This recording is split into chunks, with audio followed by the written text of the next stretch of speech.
जुझारू और कर्मशील अध्यक्ष जो पठानकोट से जुड़े हैं, भाई अश्विनी शर्मा जी, और हमारे चंडीगढ़ में और चंडीगढ़ के साथ साथ पंजाब के विभिन्न शहरों से और देश विदेश से जुड़े हुए बलराम जी दास टंडन जी के सभी प्रेमीगण, आज इस द्वितीय स्मृति व्याख्यान में मुझे आने का सौभाग्य मिला। सबसे पहले तो मैं संजय टंडन जी के परिवार का धन्यवादी हूं और उन्होंने मुझे निमंत्रित किया कि मैं इस कार्यक्रम में भाग लूं। मेरा उनके साथ पारिवारिक रिश्ता है, लंबे समय तक हमने उनके साथ काम किया और बहुत सी प्रेरणाएं स्वर्गीय बलराम जी दास टंडन जी से हमने ली और साथ ही साथ वो संस्कार हमने संजय जी में देखे और संजय जी के साथ भी मुझे बहुत लंबे समय तक काम करने का मौका मिला है। आज उन्होंने मुझे इस व्याख्यान में आने का सौभाग्य दिया, मैं उनका धन्यवादी हूं और टंडन परिवार का धन्यवादी हूं जिन्होंने मुझे ये मौका दिया है। मुझसे पूर्व प्रोफेसर राजकुमार जी ने उनका राजनीतिक सामाजिक पक्ष को रखा और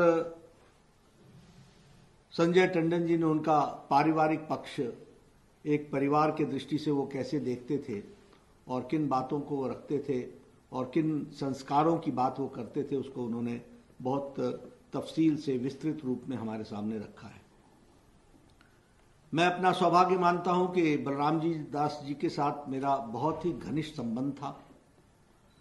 उम्र में वो मुझसे बहुत बड़े थे, तजुर्बे में वो मुझसे बहुत बड़े थे, लेकिन उनका संबंध एक दोस्त के नाते कैसा होता है, उस तरीके का उनका संबंध मेरे साथ रहा। हमारे वो पार्टी के प्रथम जनरेशन के नेता थे। He was the leader of the first generation और उस जनरेशन में वह संस्थापक सदस्यों में से एक थे जिन्होंने भारतीय जनसंघ की स्थापना की। आप समझ सकते हैं कि उनका कार्यकाल कितना लंबा रहा। फर्स्ट जनरेशन का नेता, 1921 के बॉर्न, और वह अभी कुछ साल पहले तक जनता की, देश की, प्रदेश की सेवा करते हुए कार्यरत रहे। एक लंबा अवसर उनका सामाजिक राजनीतिक जीवन के रूप में गुजरा। सब लोगों ने बहुत सी चर्चाएं की हैं। हम सब जानते हैं कि बलराम जी दास टंडन जी ने विधानसभा के चुनाव लड़े, 6 बार वो विधानसभा के सदस्य रहे, वो उप मुख्यमंत्री रहे पंजाब के, वो विपक्ष के नेता रहे, वो गवर्नर रहे छत्तीसगढ़ के। एक लंबा राजनीतिक जीवन उन्होंने जिया।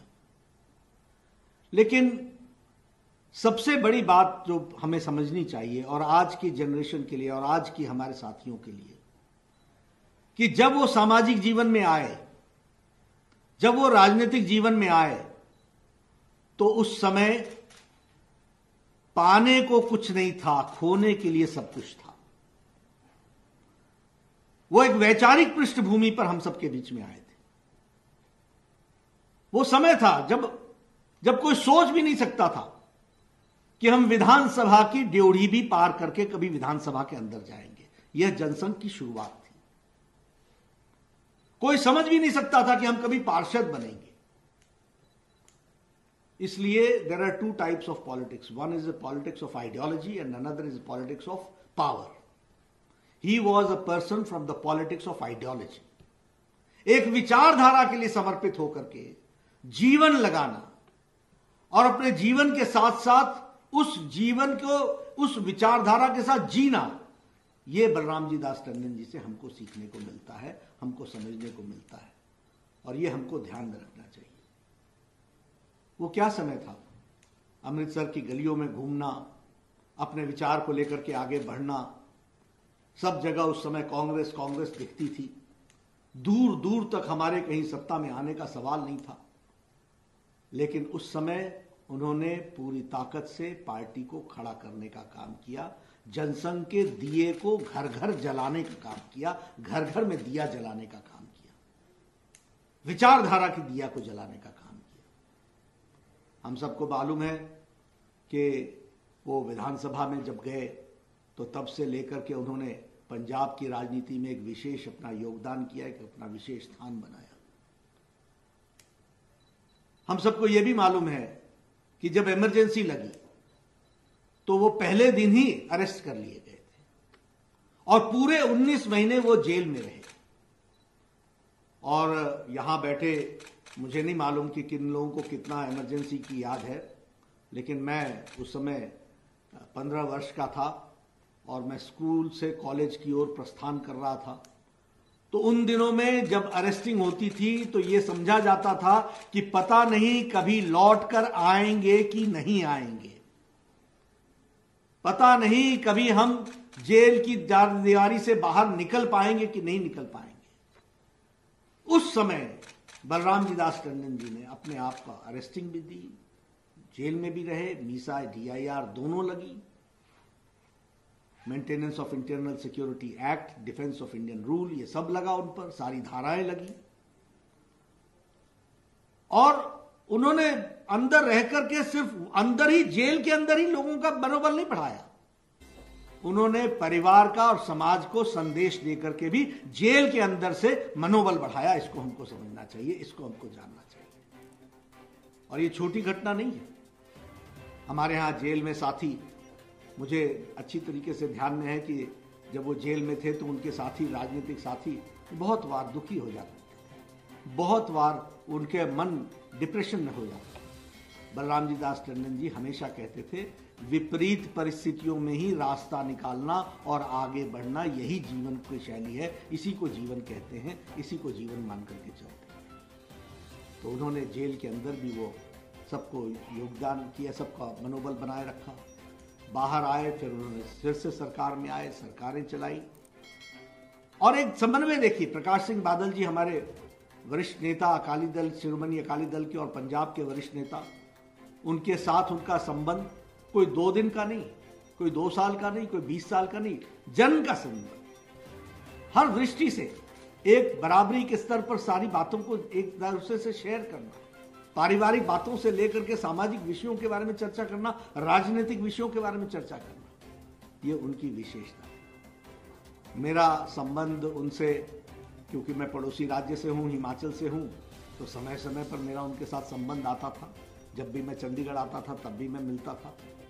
ज्यादा संबंध मेरा तब आया जब मैं अखिल भारतीय महामंत्री बन गया और जब मैं दिल्ली आया और मैं पार्टी की गतिविधि देखने लगा, तो मैंने एक बात देखी। उस समय तक बलराम जी दास जी ने निश्चय कर लिया था कि मैं चुनाव नहीं लड़ूंगा, मैं अब चुनावी राजनीति से अलग हट करके सामाजिक राजनीतिक काम करूंगा।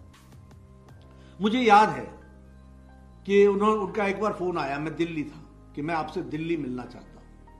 मैंने कहा, आप दिल्ली मुझसे मिलने क्यों आएंगे, मैं आपकी जब भी चंडीगढ़ आऊंगा तो आपसे मिलूंगा। बोलने लगे, नहीं नहीं नहीं, मैं आऊंगा, मुझे आना है। मैंने कहा, नहीं, अच्छा नहीं लगेगा कि आप दिल्ली आएंगे, मैं आता हूं। उन्होंने कहा, तुम नहीं जानते, मैं आऊंगा। वो आए दिल्ली।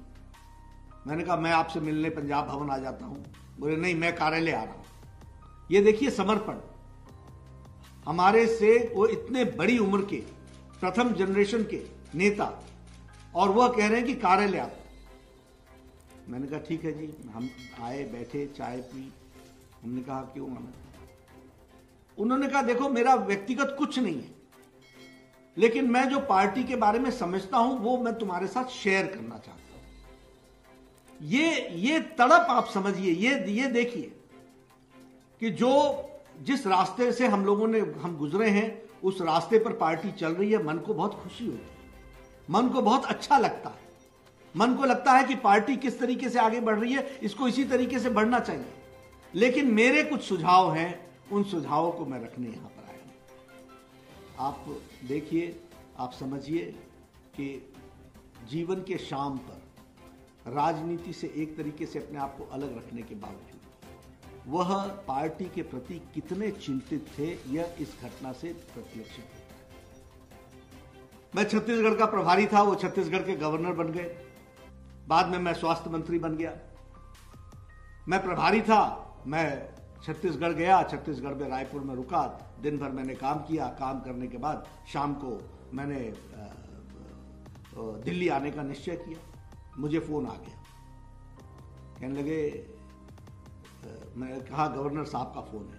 मैंने कहा गवर्नर साहब, मैं रामजी दास जी हैं। मैंने कहा जी, फ़ोन हमने सुना। कहने लगे बिना घर आए कैसे वापस जा रहे हो? मैंने कहा जी गलती हो गई। लेकिन मैंने कहा देखिए, मैं पार्टी का महासचिव हूँ और राजभवन वो राज सत्ता का केंद्र होता है, तो मैंने सोचा कि मैं और गवर्नर को पार्टी के दृष्टि से मैं उस दृष्टि से देखता हूँ। उन्होंने सीधे कहा कि बेटा और पिता में कोई संबंध में कोई बीच में गवर्नर ही आती है क्या? अपने घर आए बगैर तुम जाओगे क्या? मुझे आज भी याद है कि मैंने फ्लाइट कैंसिल की। मैं दूसरे दिन सुबह गया, मैं सीधा राजभवन गया, वहाँ रुका, उनके साथ बातचीत की, भोजन किया। उन्होंने मुझसे कहा अगली बार रायपुर में आना।